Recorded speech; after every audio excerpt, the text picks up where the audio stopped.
The U.S. nuclear triad of intercontinental ballistic missiles, bombers, and submarines remains flexible, resilient, and ready, but it must be modernized to maintain a credible deterrent against current and emerging threats.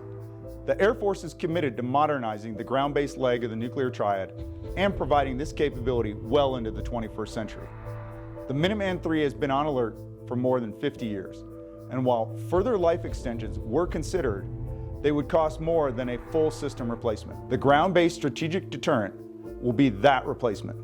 With modern command and control features, once fully operational, GBSD will deliver highly resilient and flexible land-based deterrent options and assure global stability for the nation and our allies. GBSD basing actions will take place at F.E. Warren Air Force Base, Wyoming, Malmstrom Air Force Base, Montana, and Minot Air Force Base, North Dakota, and involve the replacement of Minuteman III flight systems, command and control systems, launch systems, and other ground infrastructure. Meanwhile, Hill Air Force Base, Utah, the Utah Test and Training Range, Camp Guernsey, Wyoming, and Camp Navajo, Arizona are support locations currently executing development and system testing for the Minuteman III, and are projected to do so for GBSD as well. They will require refurbishment to infrastructure and/or new facilities upon the deactivation of the Minuteman III in anticipation of GBSD. As GBSD is brought online for each installation over the next several years, you can expect an increase in personnel, construction, and military activities in the area. The Secretary of the Air Force basing decision is subject to an environmental impact statement, which is taking place now. This assessment is part of the broader strategic basing process and ensures our compliance with the National Environmental Policy Act of 1969. This act requires federal agencies to assess environmental consequences of any proposed action and its alternative throughout the decision-making process.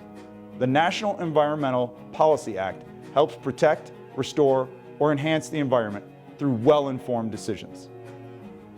The Air Force takes this obligation very seriously.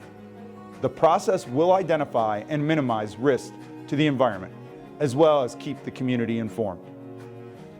Once the environmental impact assessment is complete, the Secretary of the Air Force will make a final basing decision that is the gateway to subsequent construction and bed down actions. We acknowledge that the GBSD will bring some changes to each location. These changes are not going to happen overnight, and new questions may arise. We will stay vigilant with constant evaluation to learn, improve, and ensure we remain good stewards of our environment and excellent community partners. The arrival of GBSD is approaching, and support from our communities will be key to ensuring we keep pace with the powers in the world who continue to modernize their nuclear assets. The development of GBSD will allow the ICBM force to remain the most cost-effective deterrent option for the nation and the cornerstone of U.S. national security.